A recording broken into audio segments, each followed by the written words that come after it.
Hello, slight change of pace this time. I have got three very short stories that look at old traditions from Beverley in the East Riding of Yorkshire. A little disclaimer, the sources are hundreds of years old. They're accounts from the time, and obviously the opinion and the words used aren't my own. For instance, I wouldn't ban football on a Sunday. I wouldn't consider beating your spouse as an option, and I certainly wouldn't want to give any of my hard-earned cash to a brat in a bishop's outfit. But anyway, I hope you enjoy. The Burn Bishop of Beverley. On St. Nicholas's Day, which I believe is December the 6th, it was customary in Beverley to appoint a burn or boy bishop from amongst the handsomest children belonging to the church. He will be escorted by his playfellows, habited like priests in solemn procession to the minster, where, dressed in splendid robes, decorated with costly ornaments, and covered with his mitre, he presided over the performance of divine worship.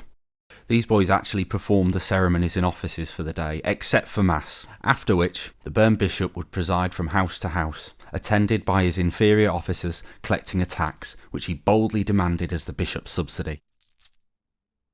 And what was that money used for? Helping the poor?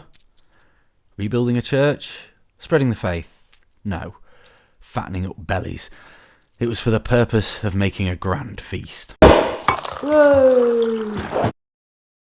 The boy bishop is said to have possessed such unbound power that if any titled positions within the bishopric happened to fall vacant during his presidency, they happened to be at his disposal.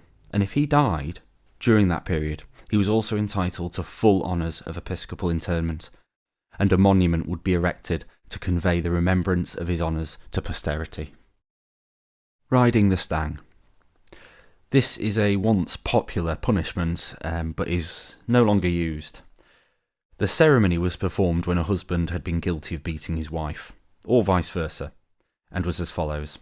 A considerable number of dissolute young men, attended by shoals of children, assemble about 8 o'clock in the evening near the unfortunate person's house, to whose honour the performance is especially dedicated, with broken kettles and pans, cow horns and whistles, and other noisy and discordant instruments, on which the perpetual drumming, blowing and rattling forms the most hideous concert that can be conceived, accompanied, as it is, by the shouts and yells of the whole group.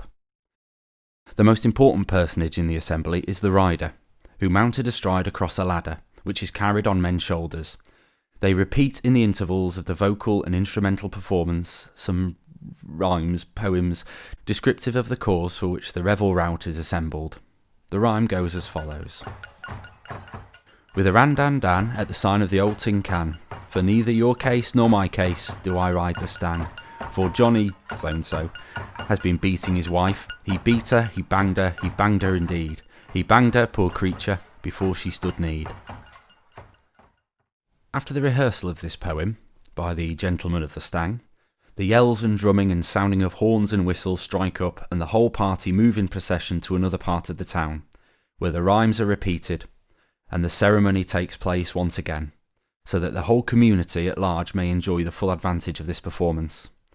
The Stang is generally repeated for 3 successive nights, when the offender is left at liberty, either to treat his wife with greater tenderness for the time to come, or, if he thinks proper, to renew the affront, in which, in the latter case, the castigation is sure to begin again, only this time with increased virulence. The custom ended when it was decided that the ceremony was unchristian-like, and was then quickly suppressed. The heinous crime of football. The improper custom of playing an annual match at football on the Sunday preceding the races was continued down to the year 1825. It commenced on the racecourse and was attended by all the loose young men of Beverley and the surrounding villages. Some efforts had been previously made to suppress it, but they had proved ineffectual. A mayor of the town named Mr. Williams was determined to prevent by coercive means this annual profanation of the Sabbath, and the constables received special instructions for the purpose. But the young men, confident in their numbers and physical strength, set at defiance the authority of the civil power, and boldly resisted the officers in the execution of their duty. Some of the constables were very severely handled. The aggressors, however, though not conquerors for the day, were not suffered to enjoy any salutary efforts for their triumph.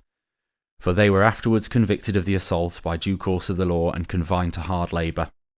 This firm and active proceeding on the part of the magistrates was attended with perfect success, and the practice has altogether been abandoned. Well, I hope you enjoyed that. I'd love to hear some of your thoughts and opinions on the subjects covered, so if you'd like to leave a comment, I'd absolutely love to read them. Now, I better move quickly. I want to get all the social media handles reserved for Gentlemen of the Stang, as I think that's what I'm going to call my next band.